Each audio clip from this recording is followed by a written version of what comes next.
welcome back to our YouTube channel AgriAddict. This is our lecture series for IBPS AFO mains exam and also useful for other agriculture exams as well. As you all know, we have been learning so many things with respect to the agriculture engineering aspects for the AFO mains exam, and now we are dealing with another topic in this series, that is with respect to the soil and water conservation engineering. Everyone knows how much it is important to conserve the soil and water, I think so, right? Yes, before that, let me introduce myself. I'm your mentor, Pavan Kumar. I have completed my UG from US Raichur and currently pursuing my master's in plant pathology from US Shimoga.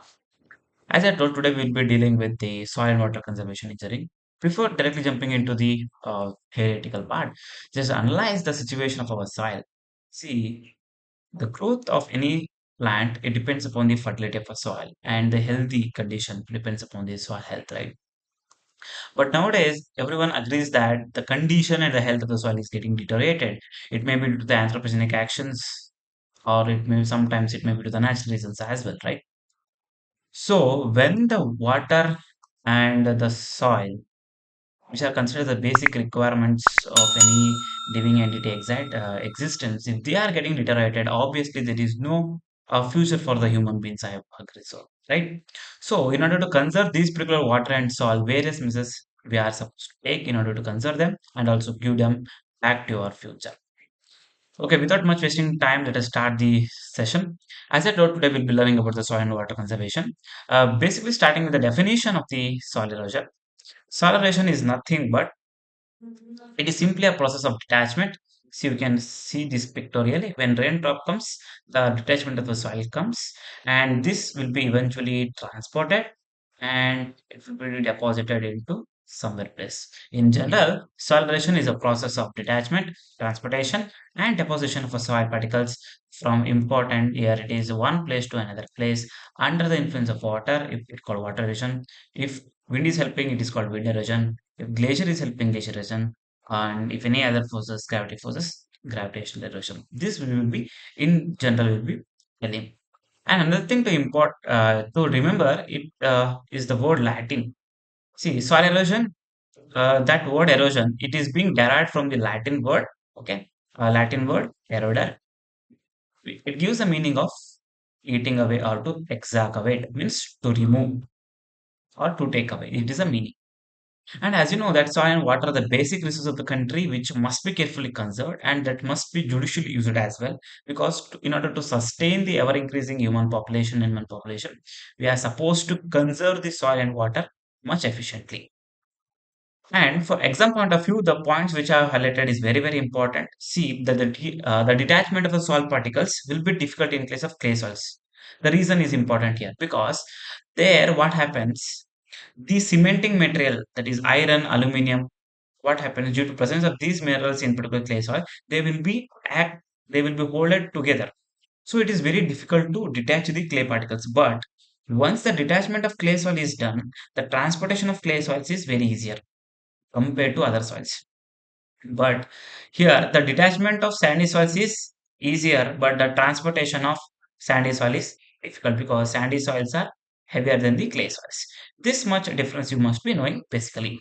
At the conclusion, the erosion rates are more in clay soils compared to sandy soils. However, the detachment may be taking place some time in case of clay soils or sandy soils. It is the transportation which is more important in order to transport it from place to place. If the soil has to from other place to place, it is a transportation. So the sandy soils erosion rate is less than the clay soils. Okay. It may be other characteristics, it may be supporting, it may be the infiltration, soil structure, test texture, aggregate, and organic matter that is present in that soil. Everything will be supporting the erosion rates as well. Okay. Now we are clear with what is soil erosion process. That is the detachment, transpiration, and the deposition. And now, why the controlling of erosion is important? If this is the question, the answer is very clear to us. See, according to the estimation that is conducted by Dhruva Narayan and Rambabu, they says nearly annually 5,334 million tons of soil is detached annually due to agriculture and the associated activities alone. This is only because of agricultural activities, this much soil is getting detached annually. And if you compare the other natural erosions, it may be like from the sheet erosion, 72 million hectares of red soil is getting detached. Okay, and in case of black soil, it is around 17 to 43 tons per hectare per year it is getting. eroded. Yes, this is how through various types of erosion, much amount of soil in million tons it is getting every year eroded. So it is very much concern in order to conserve the soil. Okay. Now there must be an institute, right, in order to coordinate all these things and to plan scientifically and to reduce this. It is the Central Soil and Water Conservation Research and Training Institute that will be looking into it. And it was established in the year 1st April 1974 with its headquarters at Dehradun. Now, including Dehradun, we have 9 CSW TRI centers. Recently, this center has been renamed as ICR IISWC. That is nothing but our Indian Institute of Soil and Water Conservation Centers. This rename should be remembered. And where is its headquarters? It is at Dehradun, Uttaranchal. Next, talking about the soil erosion agents or the agents calling soil erosion is the water. We call as water erosion. If it is erosion by wind, wind erosion, glacier erosion, snow erosion, gravity, mass soil movement will be taking place in the form of landslides, landfalls, debris, etc. It's called gravity. And it is also acting as an agent. And organic erosion, it is the erosion of soil by the living organisms. By the living organism, if the erosion is occurring, that is the organic erosion. This is very important because will not be that much familiar, right? So it may take time to remember first. Next, if animals is involved in causing erosion, it will be the zoogenic erosion. If it is by plants, it is phytogenic erosion. I think now we are clear with the soil erosion agents. Next, moving on to the causes of soil erosion. Soil loss or the soil erosion and the soil degradation may be caused by the following principal factors. Okay, there are many factors that are causing the soil erosion. Let us look into them one by one. The which is circle of deforestation. See, plants will be holding soils very firmly, but due to deforestation, what happens? The soil holding capacity of the roots will be destroyed by the deforestation. So, by the deforestation, soil erosion will be increased, and because of overgrazing, it is also causes soil erosion by different agents. We have listed out so many agents: water, wind, glacier, etc. Even by the different agents, it is being caused. And improper agriculture practices in unsuitable areas. See, if that area is not suitable for purpose of agriculture practices, if you're adopting such improper agriculture practices in those unsuitable areas, even that leads to the soil erosion. Problems of waterlogging, it is also reason for soil erosion, and salt and alkali infestation of soils, and increasing flood proneness, loss of productivity due to depletion of organic content and micronutrients. Okay, these are also the principal factors. And excessive use of agriculture chemicals, soil is getting eroded because the binding availability of the soil particles is decreasing extensively due to use of agriculture chemicals actually. And mining and faulty construction of roads and buildings, and improper planning of the drainage and the flood control dams, and the monoculture and improper water management practices. These all the reasons or these all factors leading to the soil erosion. Okay. Next, what are the effects of erosion? So erosion is causes house due to many reasons. Now, what will be its effect on our livelihood if you look at it? See, primary is the removal of top fertile layer is taking place. Means it will be directly reducing our yields. It is a primary impact of the soil erosion. Okay. Next, damage of the sea coast. What happens? It forms the sand dunes. It is very dangerous for the livelihood to sustain. Right. Next, disease and public health hazards because of low fertility in the soil. The food that is getting out, that is produced, it is also not healthy, and we may be suffering from the health hazards as well by adding so many agriculture chemicals and growing the crops in the same polluted soil. We have to face the public health hazards, right? Next, the siltation of irrigation channels, reservoirs, the rivers, it will be taking place. Next, money spent for water purification works and desiltation works. When the water getting polluted and water is not available in sufficient way, we go for purification. And in order to purify the water, we have to again invest some money, right? It will be expenditure more. Irrigation and waterlogging problems. It will be obviously a problem because of the erosion. Next, looking into the classification of erosion, we have basically two types. Soil erosion, we are talking particularly now. Soil erosion, there are two types, that is geologic erosion and the exert erosion. Geological erosion is nothing but it is a natural phenomenon. Naturally, the soil will be eroded somewhat. It is geologic, and accelerated, it is triggered erosion due to the over exploitation of the land surface. It may be due to the rainfall, wind velocity, topography, etc. in case of geology, whereas accelerated, it is due to the poor management or management errors. or we may not be taking good kind of soil management practices, and we may be having a deforestation in us. That is causing the accelerated erosion. And accelerated erosion is also called as abnormal erosion because it is normal now, right?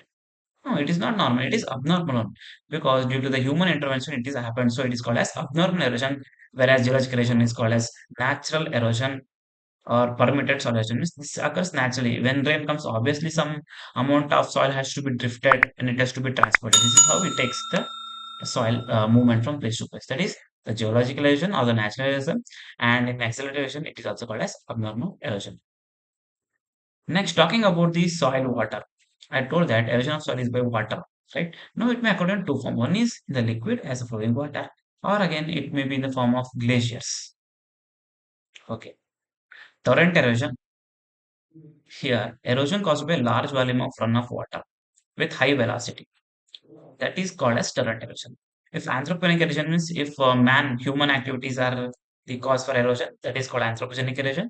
And if it's sea erosion, it is caused by the tidal water because tides are usually seen in seas. If the tides is causing the erosion, it will be called sea erosion. And if it is erosion caused by shifting cultivation, it is called as jumming or shifting cultivation. Jumming erosion also we can say because of shifting cultivation. If it is so, that I have to say. Okay. Next, pipe erosion. Pipe erosion, if you look into this pipe erosion, it is also called tunnel erosion. It is caused by the runoff water in the subsurface soils. Okay, this is subsurface soils. And other erosions based on the intensity of the soil lost, we classify them as sheet erosion, rill erosion, gully, and splash erosion. What the picture you are seeing, right? It is splash erosion. Means the moment the rainwater comes and hits the surface, some soil particles will get ejected. This is what the splash erosion. It is a direct movement of the soil by splashing. Next, it is what I said. Sheet erosion means uniform removal of the topsoil will be taking place, whereas in gully erosion, it is small gullies will be there. With eventually they go for formation of deep channels in case of gully. Whereas ribbed, here also uniform cutting of soil takes place, but the gully formed, what it is there, no, it will not be that deep in case of rill erosion. It is quite smaller than the gully. Wind erosion, it is a topsoil will be removed, right? Next, factors affecting the soil erosion. It is various factors will be affecting. It may be topographic factors, vegetation, soil characters, climatic factors, and including the temperature, humidity coming under the climatic factors. They will be affecting the soil erosion. And it is usually given with the formula E, that is erosion rate is equal to function of CTVS plus F, that is the management factors plus F of geological and hydrologic factors plus F socio-economic factors plus technical know-how factors. See, various factors, it all together will be giving you a erosion rate. That is E. Okay, and one more formula that you have to remember is the slope length factors for exam purpose. If they may give you people the slope and they may ask you to find the slope length factor capital L. You can use this formula. Okay. Next, slope steepness factor. You can remember this formula and we can find the slope steepness as well. Next, classification of gullies. We have very wide range of classification based on shape of gully, that is U shape and V shape. It is basically shape that is mattering. Okay. Next, based on state of gully, active and inactive gully. Active gullies, if you take, they will be enlarging with the time, whereas inactive gullies they will not enlarge. Means they remains constant with the time. They are found in rocky areas. Okay. Next, based on the dimension, what we have small, medium, and large gullies. See, generally small gullies they can be covered out by the farm implements. Using farm implements, you can cross down and you can control the gully, small gully erosion. Whereas medium gully, which is farm, even they can be controlled or that gully formula can be covered using the farm implements, and you can go for stabilized by the creating vegetative growth in general. These small gullies which are formed now, they can be crossed easily by the farm implements. But medium gullies may not be crossed by the farm implements easily, but they can be stabilized by the vegetative growth on them. Large gullies, I think, see, these cannot be crossed by the farm implements at all. They can be crossed, but not easily. They take some time. But large gullies, you can't cover those gullies using farm implements, but can be stabilized by the vegetative and mechanical measures. And this is very important from the point of exam. Means how much depth, how much width should be there, and what should be the side slopes for the in order to say it as a small gully, medium gully, and a deep and narrow gully. Should make a note of it. Okay. It is memory based one. Have a look once, twice. You can remember it. Okay. Next, gully development stages, as I mentioned, we have initiation stage, development stage, and healing stage. In initiation stage, it comprises of the channelization, means upward or uniform removal of the soil will be taking place by the downward score of the topsoil. Okay. Whereas development stage, that depthness and the deep of the gully will be increased. Okay. And it will be reaching to the sea horizon. Means that much deep it will be going. Means it means the gully is developing. Means depth of the gully has increased. And healing stage, vegetation starts to grow and there is no appreciable erosion. And stabilizing stage, gully depths and walls attain stability and abundance vegetative cover and develops a new topsoil in the stabilization stage. And here it is only the development stage where large amount of soil will be eroded. You can look into the diagram. Initiation, development, healing, and stabilization. Stabilization is by what? After obtaining the vegetative cover abundance, it will be stabilized. And it is a universal soil loss equation. Should remember that is A is equal to RK less CP. What is R? What is K? Mentioned. Make a note of it. Slope 10 factors, slope 10, crop cover, and supporting conservation practices like contouring, rain averaging factor, everything will be counted. You may given the problem and the data will be given simple. You should know the formula and for what alphabet letters and what they are depicting, that should also be known so that you can solve the problem very easily. And why we need to go for soil conservation? Primary purpose is to reduce the soil erosion, to improve the soil fertility, increase the crop yield, providing the wildlife habitat, and increase the water infiltration and the storage. These are our primary benefits of soil erosion. Modern soil conservation techniques include no tillage, means you are avoiding the tillage itself. That is zero tillage. And you may go for crop rotation in order to conserve the soil, and mulching to prevent the erosion, and contour farm so that you are providing some proper steepness slope. That slope will not be causing any erosion, and terracing. This is also another way in case of hilly regions in order to control the soil erosion. Okay. Next, soil conservation. As I mentioned earlier, contour plowing it can be done, and terracing can be done, and no till farming what are depicted there. And cover crops can also be used in order to conserve the soil. And there are various schemes by the government of India in order to conserve the soil. One is soil health card scheme, so that by giving you people the condition of your health, the soil, they will be letting you know what is the status so that you can take the precautionary measures. And integrated watershed management program, it is also involved in conserving the soil and helping the farmers to conserve their soil. And RKBF project also they are supporting the farmers. And NABARD is also helping to construct the bunds, contour bunds, and all, etc. To conserve the soil. And NABARD is also giving loan if any agricultural structures you have, if you are uh, engineering structures, if you have planned to construct in our farm field to conserve the water or any soil, for example farm ponds or any bunds construction across, that will be supported. Next, bunds. If you take the example of bunds, they are simply like an embankment like structures. Okay, that may be earthen embankment or another. They are usually a engineering measure. Okay, it is an engineering soil conservation measure. Okay, usually that slope will be for the bunding, it will be 2 to 10%. There, you are supposed to remember the slope. It is 2 to 10% case of bunds. And based on the slope level, we have various types. That is contour bunds, graded bunds, side bunds, and lateral bunds. Means, based on the location where you are constructing them, they are given different names. See, if the bund is constructed exactly on the contour line, we say contour bund. If slight deviation from the contour line, it is called graded. If bunds are constructed at the extreme ends of the contour bund, we say them as side bunds. If these latter bunds, they are constructed between the two side bunds. Between the two side bunds, if you are constructing another bund, it is called as lateral bund. Means it's basically on the location where you are constructing the bund, we are given the that name of the bunds. If on the contour line it is contour, elevation from the contour line it's called graded bunds. In this way, the names of the bunds will be changed based on the position where they are actually constructed. Next, I have mentioned about the terracing. Usually, this terracing it is practiced in the hilly regions in order to control the erosion, because in hilly regions will be having more slope, right? It will be easily that soil will be eroded. So, in order to conserve the water as well as to reduce the rate of erosion, the terracing is practiced actually. It will be you people can see it in pictures. And now, basically, these are the types of the terraces: broad-based terraces, It is if the land is having a slope of 2 to 10%, that is performed. In case of California terraces, if the slope is 10 to 15%, we are going for this kind of terraces. Bench terraces, if the slope is 15 to 33%, and strip terraces, if slope is more than 33%. Means based on this percentage of slope level, we are constructing different types of terraces in order to conserve the soil and also to slow down the movement of water.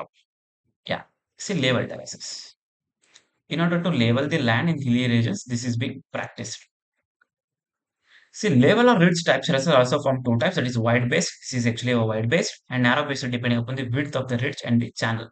Means how much slopey it is there and how what kind of channels they are formed. That is whether narrow channels or wide channels because of fast running water.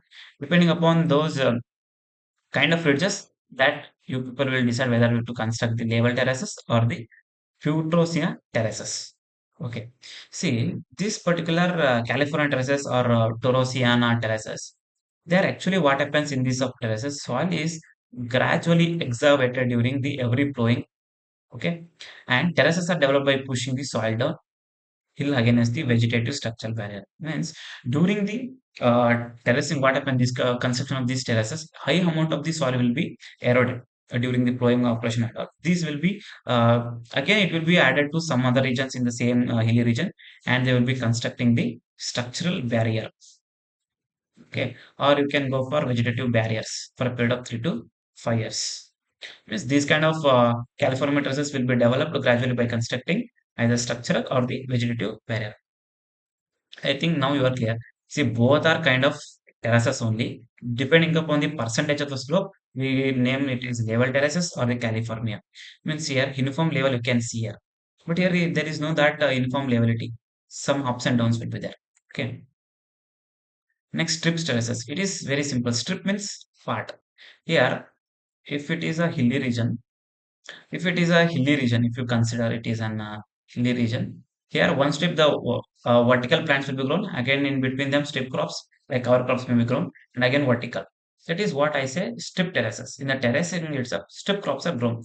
That is plantation of orchards and some cash generating crops as a intercrops such as potato, ginger, etc. These will be our cover crops along the plantation crops. That is usually seen in Kashmir, Himachal Pradesh, and other regions.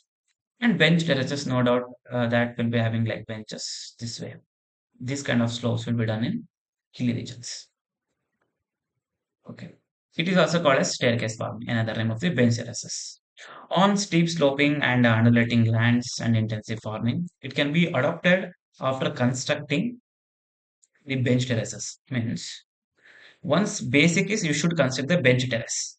Later, we can go for the different measures like steep sloping, undulating lands, intensive farming, whatever you want to adopt, you can adopt once after constructing the bench terraces. Okay.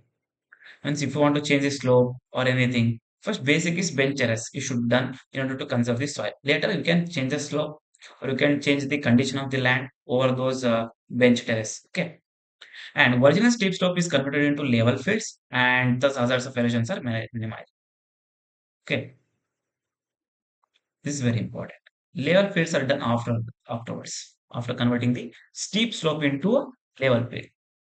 Next, talking about the water conservation is also important. So far, what I discussed is with respect to the soil conservation. It may be going for cover crops or minimum tillage or various structures. Now, in order to conserve the water, you can go for counter bunds. Okay, you can go for semicircular hoops. See, these are semicircular hoops. You can see the picture. And trapezoid bunds. These are the trapezoid bunds.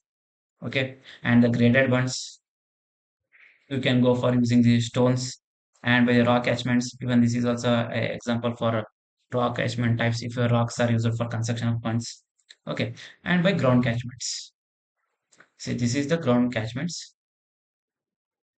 It will be uniform spreading of the water. You can be evaluating their spread of the runoff water, and you will be collecting it another way. Okay, and this is what the farm pond, what we consider in fields, right? This is small pits, circular.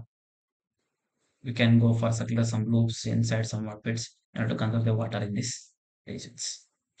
In rocky areas, these particular rock catchments are used in backgrounds can go for this particular far pond or any things in order to conserve the water. And at last, by the end of the session, if you have any doubts with respect to this particular session, you can comment it in the comment section, and you can get your answers. And we do try to put our maximum efforts to help you all people. And lastly, we would like to mention about our AgriAddict online courses. We have a wide range of courses. Hope so you all know that how AgriAddict is helping the students in various exams. And now we are with this particular IBPS AFO series for IBPS AFO aspirants. This particular mock test bundle we have will be helping you people to boost your preparation. Hope so you can purchase it, which is available in affordable price itself, and you can prepare yourself. And for different exams like AS PhD, and for NET exam, ICER PG exam, and JRF exam, we have wide range of courses batch. Even the foundation batch is available for the JRF. You can purchase these from our website and boost your preparation. Hope this session had given you few fruitful insight. Thank you.